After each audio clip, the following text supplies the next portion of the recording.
Sabai orin awod male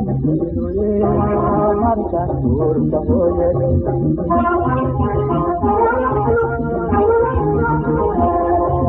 hati ayan sabai orin awod male marka tur sahoye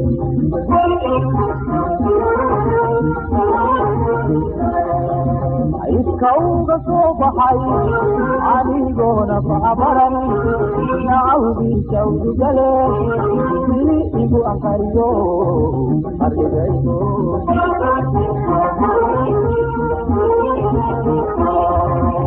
iskauga soo baxay anigoona babaran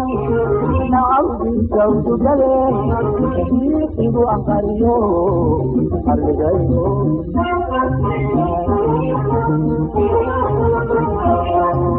عينانكو أديدون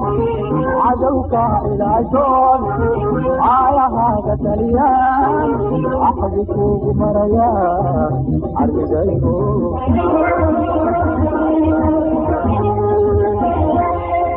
عينانكو أديدون عدوكا إلاشون آيا هذا تليان أحدكو مريان عرجيكو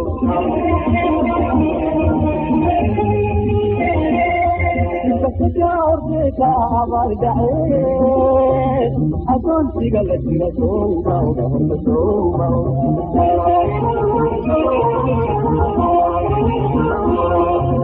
تجاوزك أبغى دعيت أكون سجلت رسوما ورسوما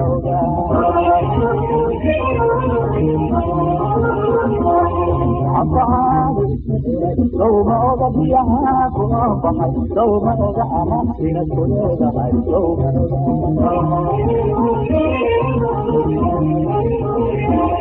عطاني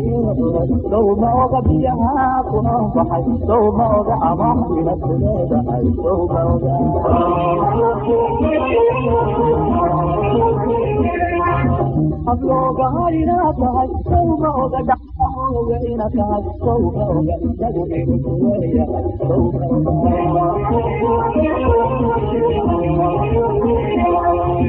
أبلغ هاينا تهي سوف أغدع أغينا تهي سوف أغدع تدعين كوية سوف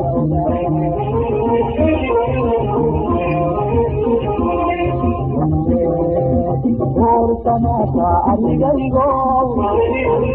إنسانا يذكروا أقوياري كل خدنا كريرو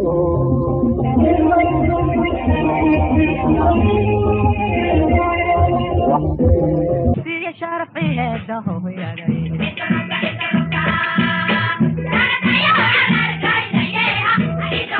ما هذا بكها كنورو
حوية تباهو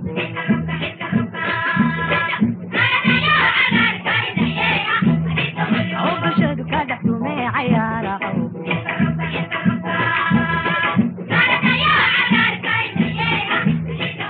في شرفيه دهوية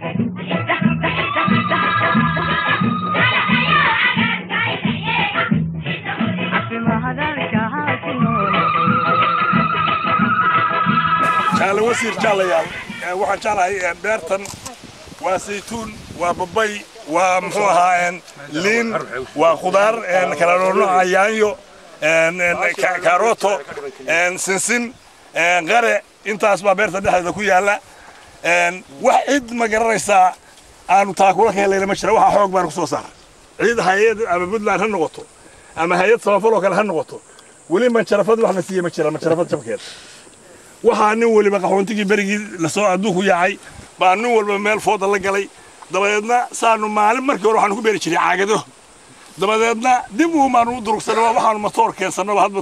matoor aanu keensanay waxaan waa waraabinay waxaa dhina beertaana ana iska leh hadda ilaahay baa leh laakiin ana dambaaba tan hadda dhex taaganahay intaana xoogayga aan kaliya ku beeray laakiin cid taakulaysay dal iyo dibad midna ma jiranin kullina beerahoodna waa la mid meeshaana waxa ku yaala ilaa 70 beerood oo wadayado kala ah oo hadda weyn waxa ka horeeya waxa kan daba toga dhinaciisa lagu sameeyay beero wax weyn ka horeeya hadda inuu tagayna waxa geeno ka dambeeyaan cid walibana waa saas oo kale nin waliba saas uu beeray nin waliba saas uu yiri bal adigu isku tasho marka cidna ha ku tashan kale nin kasta sida uu dadaalay oo kale uu dadaalay marka haddana ilaahay waa mahadi weeye maanta maradii laba wasiiro Puntland iyo gudoomiyihii baarlamaanka iyo wafdi ballaaran hogaaminayaan mar hadday maanta noo yimaadeen waxay la tahay ilaah baa naga soo rabbi bini'aadamku wuxuu yiraahdaa xalin lama geli karo tanac lama geli karo waxba ka jira waxa laale wax ka jira ma jiraan waxa laale wax ka jira ma jiraan nabadgelyo ahayn iyo wanaag ahayn waxa weeye qoladii keer ba ayaaba nooti waagayna sida Cabduloola oo meelasan samaysay baartay waro iyo wallaahi baan idinku dhaartay billaahi iyo tallaahi garoonka banaanka bay saxan jireen guriyaha hortooda saxan jireen wax xalin wax iyo wax ku soo dhuunta hatta akhwaan ma lihin aanu marka garka dhuuban ma lihin nalama joogaan nalama joogaan mana noo karaamba mana nala joogaan sida nagala dadku waa dad u baahan inay shaqaystaan inay ummadooda dawladooda taakula ka helaan annagu Puntland baan nahay Somaliland baan nahay cid kale aan nahay haddayna darbayso haata wax noo qaban weydana waa raali baan iska nahay laakiin aad baan uga cabaraynaa macnaha oo waxba waana loo qaban yaani dhacayaga beeraha waa tagnay yaani hay'adu nooma yimaadaan waanu yaabnay dadka qaar turfayada hal lama teen karo oo waa xaraaj jira wax ka jira ma jira soo taada markaad idintu hadaan lahaa askartu iska joogto anigu wuxuu waa nabadgelyo haddaan nafar wax jira ma jira hatta qori lama soo gali karo waxaan ugu naanaa nin qori la gal jiro soo arooro oo qararka uu ka yimaado magaalada qoriga la soo gelin manada wargalashada kala imaan maydadi ma dhamaatay soo maydadi waa dhaqanta xagga naga dhaqanta markii ugu horeyso wafti wasiir ay yimaadaan waa markii ugu horeyso wafti wasiir beeraha iyo magaalada cidda ay warta ka saynoo yimaadaan marka maanta ilaah baa naga soo beelata waxaan ku weydiinay beerihi aad baan u soo dhaweynaa waftiga sharafta leh